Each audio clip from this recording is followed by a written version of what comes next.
Bring it home. Let's go. Over to you, Cullen. Thanks, Simon.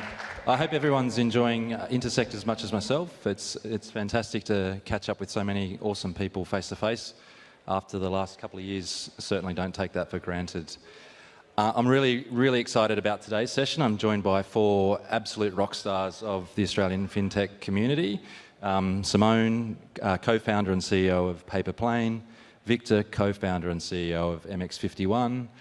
Claire, Head of Sales and Marketing for ASX-listed Identity, and Shannon, Global Chief Product Officer for Australian unicorn Airwallex. Welcome, everyone. Before we kick into hearing their personal stories and stories for their company, I just want to step back and explain what StartPath is. StartPath is MasterCard's global FinTech Accelerator program. It was voted by the International Chamber of Commerce as the world's best accelerator program last year. We get about 1,600 applications per annum. It's a global program, as I mentioned, of which we accept about 30 companies into the program. So it's a very prestigious program. It was actually invented by our Chief Innovation Officer who came into MasterCard. We acquired his virtual card technology company. So it's a product created by entrepreneurs for entrepreneurs. So now I'm going to hand over to the group. Now, if you could just do a bit of a speed round here, starting with yourself, Simone, on what was the step or steps to Paperplane and MX51 Identity and Airwallex scaling out of Australia into Australia. Thank you, Cullen. And I actually didn't know some of those things about StartPath, so thank you. That was really interesting. What were the steps that we took to scale in Australia and then out of Australia? So we really took a very specific focus on problems within the Australian market, and we're really quite focused on that. And because we were so focused on that particular problem, things started to come into the orbit of that problem that we realised were contributing to it. So we kind of, like a balloon, we sort of grew and grew and grew, and then we found the exact right fit with all of those different pieces to go ahead and solve the problem. Then looking at a global scale-out perspective, we were really scanning to see what was aligned with the way that we solved the problem in Australia and what was aligned with the factors that were causing that problem. And that's where we're up to now, and I can talk about how MasterCard comes into that in a little bit. Yeah, great. Victor? Yeah, so a little bit about MX51. So we're a payments as a service platform.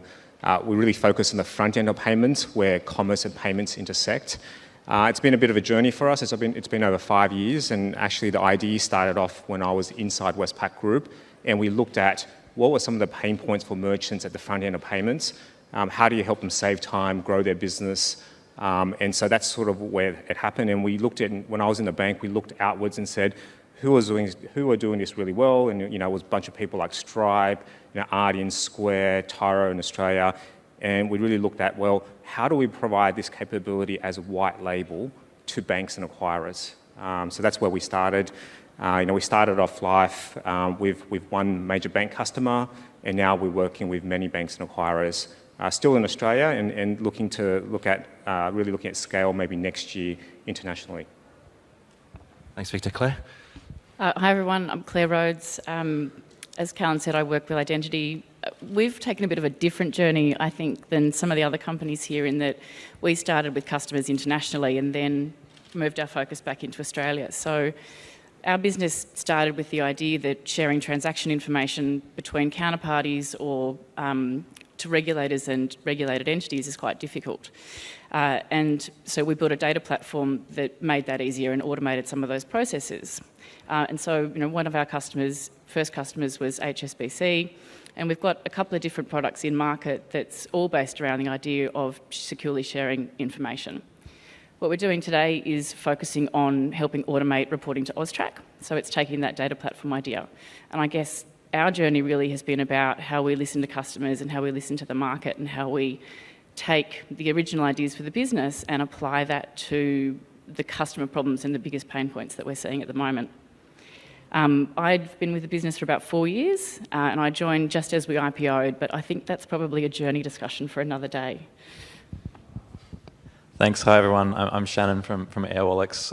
For those who don't know Airwallex, we provide financial services to businesses wanting to operate globally. So if you're an Australian business, you want to pay suppliers in the United States, you have customers in Europe or in Hong Kong, we make it really easy to send funds in USD, to create a bank account number in Europe so you can easily receive euros, or to receive payments online, you can use the local payment method of Hong Kong, for example. With StartPath, it was actually, we were selected in 2016, but today we're now actually a $5.5 billion unicorn. We have 1,200 staff across 19 different locations around the world. And the sort of founder story is quite interesting. Our founders actually had their own small business, and they recognized the challenges of making purchases internationally. The high FX costs, the slow turnaround times, and they wanted to not just solve that for themselves, but other startups and businesses wanting to operate globally. And so it's really just compounding from there as we try and look to more ways to support businesses operating globally. Thanks, Shannon.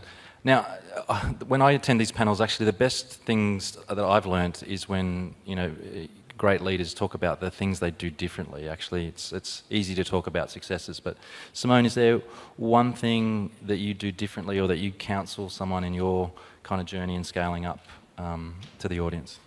Is there one thing we do differently? That's a really interesting question, and it is a question that I get asked quite a bit. And I always think back and think, if we hadn't had done that, maybe we could have avoided that, but then we wouldn't have learned about that thing. So I feel like scaling up there are some things that you can identify as, that's very common and this is where you get to with this point, but you really have to walk that journey yourself, and you really have to make the mistakes along the way in order to learn the next thing. And I would hate to think about what would happen if I took out some of that experience. There would be a vacuum that maybe would have been filled in a different way. So I don't think I'd change anything. I think you just really have to focus and take the experience that comes and make the best of it. Very wise words. Victor, we've worked closely together the last couple of years.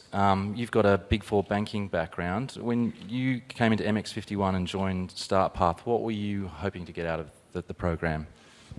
Yeah, look, it's a great program actually, and I was first introduced to StartPath when I was in New York. I visited the Innovation Lab at MasterCard, and they introduced the program, and we were really excited because for MX51, our target customers are banks, acquirers, and PSPs, and if you look at MasterCard's acceptance business, that's who they target, right? So we thought the program would be really great for us to hone in on the areas that we need to focus on through the program, and then from day one, our intention was also to build a strategic partnership with MasterCard, because when you look at what MasterCard offers in their acceptance business, it's a really good fit, complementary fit with the products that MX51 has, which is complementary to the gateway services for MasterCard, right? So we really use that opportunity actually to also build a relationship commercially, as well as going through the program. Thanks, Victor. Claire, as mentioned, you head up sales and marketing for an ASX-listed company that scaled into Australia. What learnings do you have from the Accelerator program? Well, I think the first thing that we learnt was that it was fun. This was back in 2018 when we did StartPath, and one of my colleagues who's here today ended up in Miami presenting to the Pitch Fest, and so I think that was, a benefit of pre-COVID times. I think the things for us were really about getting access into organisations that we wouldn't have access into otherwise. So, the things that StartPath did for us, and I'd bucket into three areas were, I guess, access, intros, and expertise. So, it's invaluable to have that insight as you're scaling up and you're a starting up business with the customer insights that you get from talking to people like the MasterCard team. And they also introduced us to a number of the banks in their network and a lot of the other people within MasterCard. So there was kind of access across the MasterCard board, and then introductions to organisations who could become our customers or could help us on that product development journey. And I think that those three things, when you're at that stage of business, really are invaluable. I don't think we would have had the access to those organisations as quickly as we could have by going through the StartPath program. Thanks, Claire. And next time you're going to Miami, please invite me. Shannon, you're the Global Chief Product Officer for Airwallex, phenomenal success, as you've mentioned. What's the secret to your global expansion? Other people in the audience can kind of learn. What are the kind of 1-2 things that Airwallex really holds close in their expansion model? Yeah, so I think Airwallex is actually a really aggressive company. We want to move quickly, and we're always thinking about, like what's the next region to move into, what's the next sort of like extension of the product we can take, and I guess the driving function is really about the customer needs. I think we're there to support our customers go global, and they have a long list of demands that we can support them with, and so we're sort of hungry to support that and really enable them. We've sort of grown to 50 different partnerships around the world. So when you think about like StartPath and as a Melbourne-based company that was very small in 2016, having access to working with like global platform companies like MasterCard, you really like sort of it smooths the gears for accessing those partnerships. Now, of course, going back to those user needs, I think as you expand into each region, it's very complex. You've got regulatory requirements, you've got sort of incumbent like banking services that have operated very domestic-centric models, and I think this is what's required us to sort of have like 19 different locations around the world with our employees. It's a very complex space to grow across these different markets, but I think we want to abstract that complexity away from the user. We want them to just be able to focus on their business and not have to worry about these complexities. So while it's a lot of work, we really believe it's worth the effort, and it's being rewarded through that customer engagement. Yeah, great. Simone, back to you. At what point of your company's journey did you say, okay, maybe an accelerator program is the right point in time? Well, that was back in 2018 when we applied to StartPath and did not get in. Oops. We did. It was... Next question. No. It was good. It was good that we didn't get in, because I don't think we would have got the same value out of it at that point of our journey. We were very early. We were operating under a completely different business model at the time, and we were in our really, early formation phase. What MasterCard did do is say, well, you can't come to StartPath, but come along to Money 2020. It was in Amsterdam. And just have a look around and see what else is around. So that was actually really helpful in itself to kind of pull our head up out of the Australian market and do a nice scan around what was happening in Europe at the time. And that was partway onto the journey where I decided Europe's not the right market for what we're doing. So we sort of turned and came back to Australia and then really focused on what we were doing here. So then reapplied to StartPath last year and got in, which was very exciting, and it was a much more appropriate time for us to go through that journey. We were really targeting the right customers for our product, which is like MX51, banks and large enterprise who have a need to rapidly evolve their core systems to be appropriate for the changing world of payments and the changing needs of businesses and consumers. And MasterCard was a really good choice for us at that time, particularly because we're thinking about what happens in the next couple of years where we are really quite mature in the Australian market. What's next? And MasterCard's a very good partner to help us with that what's next step as well. Great. The obligatory COVID question, Victor. So you were on the program in 2020, right in the epicenter of lockdowns. What was it like running a company and being on an accelerator program in 2020? Yeah, like at the beginning of 2020, we were actually kicking off a fundraising round, and within 3 months, everything closed. And it was really tough actually, because we basically had to cut, within 3 weeks of the first lockdown, we had to cut 40% of staff. And that's not unique to MX51, a lot of startups had to do that. But it was a really tough period, and in fact, a StartPath was really an awesome thing for the organisation, because we looked at, after you cut 40% staff, the next question is how do you keep the rest of the people motivated and moving forward? And StartPath was great to go through that program, because it sort of gave people a bit of hope. And everyone was excited that it was a global program and that we were selected, among a small group from a very large group. So that was really, really good actually. And during COVID, I think also the world just slowed down, right? And things have slowed down. It really allowed us to focus on StartPath And even though it was over Zoom and it wasn't in person, but still we put a lot more effort and focus into that.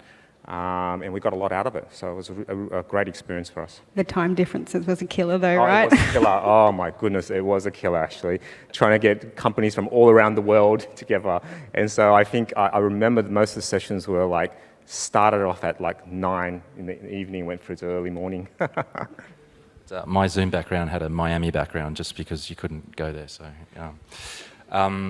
Claire, identity was part of the program in 2018. How has the last sort of 4 years been, as part of the alumni and coming off the program?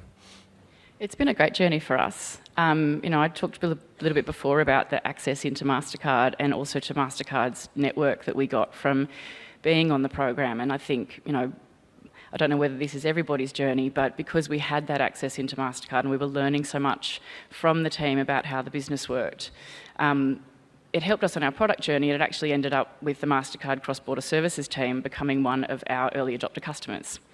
And so I think, our relationship with MasterCard has changed, obviously. MasterCard is now, as I said, one of our customers, but we continue to get that support from the StartPath team as well in terms of how we're moving forward and talking about it. And, we love doing things like this to support the StartPath program because we just got a lot out of it. It really helped us on our journey of product discovery as we looked at, what MasterCard's using our platform for and then how that moves forward to what we're doing today with the AUSTRAC reporting. So it's been a great journey and a good relationship, and we'll sing its praises. So. Great. And Lily and Naresh really wish they were here as well, to be honest. We almost got them out. So, Shannon, so Airwallex, as you mentioned, started right here in Melbourne. It's a phenomenally successful company. What piece of advice would you give to the audience about, scaling up? Yeah, I think obviously, Airwallex being a global company, we're always thinking about sort of, how do we sort of scale globally, and there's a lot of new features, not just sort of bringing the same product into new regions, but thinking about new products as we go along. I really still think that the getting into sort of the understanding your user and really what they are looking for, what their circumstances are in their given region is one of the most important things. So I think you need to be a bit careful about how quickly you scale to make sure that you are staying relevant to your users, but and sort of really understand the next market you're going into.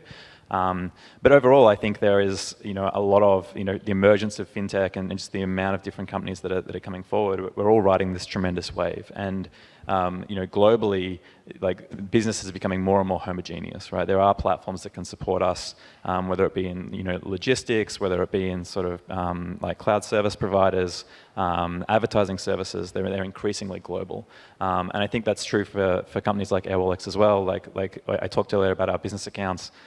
We also had a lot of success in our platform offering, helping other fintechs actually deploy their services into other countries. So, for example, maybe you're an expenses, like an employee expense product in America. You want to scale into Australia or Southeast Asia. We actually have those fintech partners using our platform to provide their services or our combined services to their customers.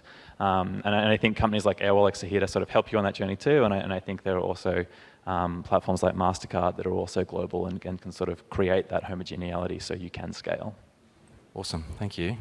Last sort of speed round. You're all incredibly busy. You're like super athletes, right? You're running families, you're running companies, you business travel every week.